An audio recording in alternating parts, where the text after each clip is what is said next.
Hello students, today's class for class 10 chapter 11 कर रहे हैं हम, रचनाएं कंस्ट्रक्शन, और एक्सरसाइज 11.1 के क्वेश्चन नंबर 4 पे हैं। क्या है क्वेश्चन नंबर 4 कि आधार 8 सेंटीमीटर और ऊंचाई 4 सेंटीमीटर के एक समद्विबाहु त्रिभुज की रचना कीजिए और फिर एक अन्य त्रिभुज की रचना कीजिए जिसकी भुजाएं इस समद्विबाहु त्रिभुज की संगत भुजाओं की 3/2। 1 से 1/2 का मतलब क्या हुआ? देखो 2 1 2 और 1 3, 3/2। तो एक संख्या ऊपर वाली संख्या यानी कि न्यूमरेटर बड़ा है डिनोमिनेटर से, ये ध्यान रखना। यानी कि जो हमारी ट्रायंगल बनेगी समरूप वाली, वो इससे जो है बड़ी बनेगी। तो दो तरीके से मैं आपको बता दूंगी ये क्वेश्चन, ताकि आपको जो आसान लगे आप कर लेना, नंबर पूरे मिलेंगे आपको। क्या है क्वेश्चन? Let's see. एक तो मैंने आपको बताया था कि त्रिभुज को बनाने के लिए आपको 3 चीजें चाहिए होती हैं। अगर आपके पास 3 चीजें नहीं है ना, तो आप फिर त्रिभुज नहीं बना पाओगे। वो 3 चीजें किस तरीके से हो वो एक अलग बात है, कोई भी 3 चीजें हो। अब इन्होंने दे रखा है आधार 8 सेंटीमीटर, ऊंचाई 4 सेंटीमीटर। अब ऊंचाई यानी कि यहाँ पे शीर्षलंब है, ठीक है, और एक समद्विबाहु वर्ड दे दिया आपको, समद्विबाहु। समद्विबाहु की 2 भुजाएं बराबर होती है, पर बना दो बराबर भुजा दी ना बराबर, अब ऑब्वियस 2 कोण भी बराबर होंगे समद्विबाहु त्रिभुज के, तो वो 2 कोण भी नहीं है। अब मैं कैसे पता लगाऊं? तीसरी चीज दे तो दी उन्होंने, ठीक है, पहले एक रफ बना के देखते हैं, फिर उसके बाद बात करेंगे। क्या है देखो जी, 8 सेंटीमीटर बेस ले लूंगी, और अब नॉर्मली अगर ये हो तो मुझे एक्चुअल में इन्होंने ये दे दिया CM या CD, जो भी लगा लो, ठीक है। ये 4 सेंटीमीटर दे रखा है, ये 8, और मेरे को ये दे रखा है जी, ये 2 भुजाएं बराबर है, और कुछ नहीं दे रखा। तो समद्विबाहु त्रिभुज की एक खासियत होती है कि जो उसका शीर्षलंब होता है ना बेटा, वही उसका माध्यक भी होता है। अब आपको ये क्लियर होना चाहिए कि शीर्षलंब किसे कहते हैं और माध्यक किसे कहते हैं। तो शीर्षलंब को हम इंग्लिश में कहते हैं ऑल्टीट्यूड, यानी कि एक ऐसी रेखा जो 90 के कोण पे गिरे, और माध्यक को हम कहते हैं मीडियन, और मीडियन यानी कि मध्य बिंदु। तो जो 90 का कोण और मध्य बिंदु, ये चीज इन्होंने हमें दे दी, ठीक है। तो एक्चुअल में हम काम देखो कैसे करेंगे, जब करेंगे तब तो बताएंगे ही आपको। पहले मैं एक आधार बना लूंगी और उसका लंब समद्विभाजक कर दूंगी, क्योंकि ये रेखा ये कंफर्म है यहीं बनेगी, जो शीर्षलंब भी है और माध्यक भी है। समद्विबाहु त्रिभुज देने का मतलब यही है कि आपको ये ऑटोमेटिकली सोच लेना है कि जो शीर्षलंब होगा और वही जो है आपका माध्यक होगा। तो ये M माना 90 पे है, पर ये मध्य बिंदु भी है, इसलिए हमने लंब समद्विभाजक किया। ये कैसे करते हैं एक बार फिर से बताएंगे आपको। अब इस पे 4 सेंटीमीटर हम कट कर सकते हैं, तो मेरा C पॉइंट आ जाएगा। बस त्रिभुज ही बनानी है अलग से, बाकी तो फिर उसी तरह से काम करने हैं जैसे हम प्रीवियस लेक्चर में करते आए हैं। तो लेट्स स्टार्ट। आपने लिखना है सबसे पहले, समद्विबाहु त्रिभुज में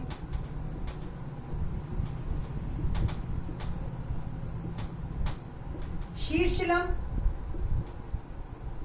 तथा माध्यक समान होते हैं,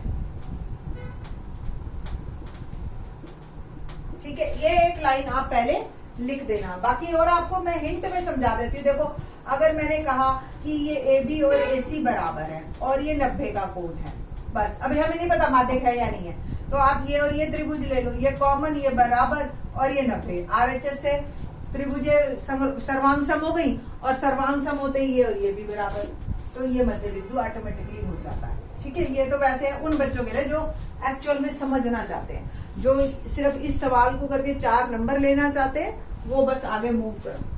क्या देखिए कैसे। सबसे पहले आपको क्या करना है, AB एक रेखाखंड लेना है, यहाँ डॉट लगा देना, 8 सेंटीमीटर। फिर इसका लंब समद्विभाजक करना है। लंब समद्विभाजक में क्या करते हैं हम, आधे से ज्यादा प्रकार खोल लो, ठीक है। जैसे 8 सेंटीमीटर है तो 4 से अंदाजे से खोलनी है, कोई ऐसा नहीं है कि बहुत ज्यादा काम। एक चाप ऊपर, एक चाप नीचे, ठीक है।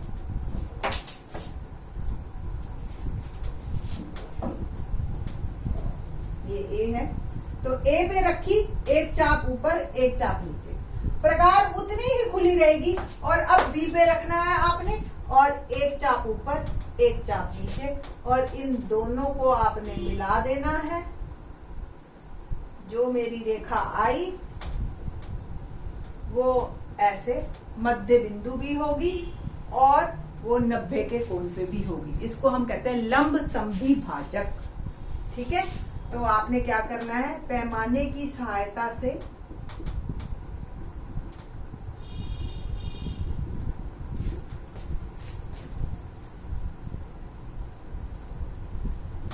AB रेखाखंड 8 सेंटीमीटर खींचा। नंबर 3, AB का लंब समद्वि भाजक। लंब समद्वि भाजक दोनों वर्ड लेने हैं, बहुत इंपॉर्टेंट है। रेखाखंड, रेखा खींची बस, जो कि AB को M पर काटती है। ठीक है, अब शीर्षलंब दे रखा है 4 सेंटीमीटर। M पर प्रकार 4 सेंटीमीटर त्रिज्या वाली खोल के, त्रिज्या ही कहते हैं बेटा इसका, त्रिज्या वाली खोलकर एक चाप लगाई, जो कि C पर काटेगी। AC और BC को मिलाया, मैं पहले ही लिख रही हूं, अभी लिख के बनाते हूं, तथा त्रिभुज ABC प्राप्त। देखिए 4 सेंटीमीटर प्रकार खोलो, यहां रखो, एक कट लगाओ। ठीक है, ये C मिल गया आपको, AC और BC को मिला दिया। अब ये मेरी त्रिभुज तैयार है। बस अब मेरे को इसके समरूप एक त्रिभुज बनानी है, जिसकी संगत भुजाएं 1 से ही 1/2 यानी कि 3/2 गुना हो। ठीक है, त्रिभुज बनाने तक ही नया काम था, बाकी तो आप सेकंड क्वेश्चन थर्ड क्वेश्चन में अब कर चुके हो। बहुत सिंपल है, A से न्यून कोण बनाते हुए AX एक किरण खींची, एक किरण खींची, तो क्या करना है हमने, यहां से न्यून कोण बनाना है। AX एक किरण खींचनी है, किरण का मतलब एक तरफ डॉट और एक तरफ एरो लगाओ, यानी कि इस लाइन को हम एक्सटेंड कर सकते हैं जितना भी हम चाहते हैं। ठीक है, तो नेक्स्ट न्यून कोण बनाते हुए AX एक किरण खींची। A से अब देखो कितनी चाप लगानी है, जो संख्या दोनों में बड़ी हो, 3 चापें लगानी है बस। A से AX पर 3 बराबर चाप लगाई, इस प्रकार लगाई, इस प्रकार लगाई कि A1 बराबर A1 A2 बराबर A2 A3।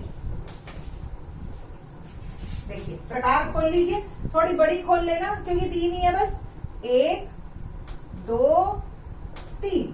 ठीक है जी, ऐसे 1 2 और ये 3, नाम दे दो A1 A2 A3। ठीक है, तो ये 3, इसको रब नहीं करना, ये नहीं होगी जी अब मैं मिटा दूं इसका काम खत्म हो गया, ये एज इट इज रहे ताकि टीचर को पता चले कि आपने कैसे बनाया। ठीक है, A1 A2 A3 क्लियर ना। अब जो नीचे संख्या है उससे आपको ज्वाइन करना है B को, A2 B को मिलाया। ठीक है, A2 B को मिलाया।